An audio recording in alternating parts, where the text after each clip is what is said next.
Fernando Alonso. Fog Racing back again with your Friday practice recap, just in for work. But I was able to catch the final couple of moments of practice, and there he is. There's the man. That is the man we're all here for. And what a turn the offence. Honestly, like I was kind of expecting Aston Martin to, be around Mercedes and Ferrari. And, Mercedes and Ferrari, they could be sandbagging, right? But to me, it confirms Aston Martin as a podium contender straight away. Second in P1, first in practice 2. Now, obviously, on the same tyre, I think Red Bull did a 30.3 with Perez in testing, but, come on, the evidence here points towards that Aston Martin have took a humongous step forward. If we look at the other times, Red Bull are only, 3 tenths clear of Haas. That's going to obviously get bigger. But, Aston Martin are going to have more in the tank. In my opinion, I mean, look at Lance Stroll. The fact that Lance Stroll is so, he's sixth, that to me tells me all I need to know about the pace of the Aston Martin. The guy had no running. Today he was complaining about his wrists, and personally, if the guy's wrists are incapable of a race distance without, a severe loss of time, then he shouldn't be in the car. It should be Felipe Drugovich or anybody, man. Because I think Aston Martin should be able to they should be able to consistently hold a good car for most of the season. They've got the funds, they've got the finance. It will be the first time they've been in this competitive mode, so to speak. But again, I feel like they need to strike while the iron is hot. You can't have Alonso literally challenging for fucking pole position in the victory if Lance Stroll's scraping hee-haw.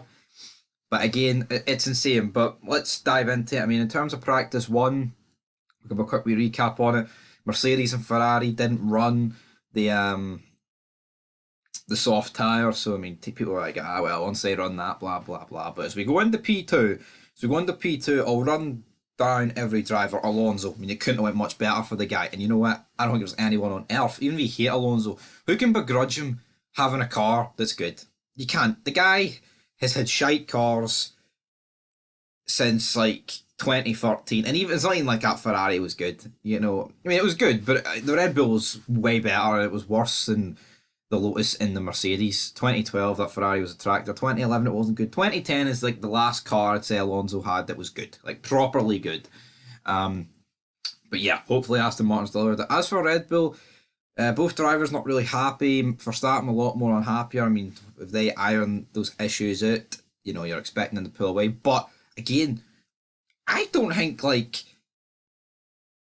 Red Bull are going to pull away to a degree from Aston Martin, from Alonso, that it's out the question. I think we could be looking at a situation. Yes, Red Bull might get a 1-2 and win, but it's not like they're going to be 45 seconds down the road. Aston Martin on board honestly looks like the most comfortable car to drive. The Red Bull I think is the fastest. Right? I'm not delusional, but again, if I was to put a team second, it would be Aston Martin. Moving on to Ferrari, again, very weird. They were trying all sorts of stuff. A weird a rear wing that was just flopping about like that. You've got Charles in 4th, you've got Sainz in 14th.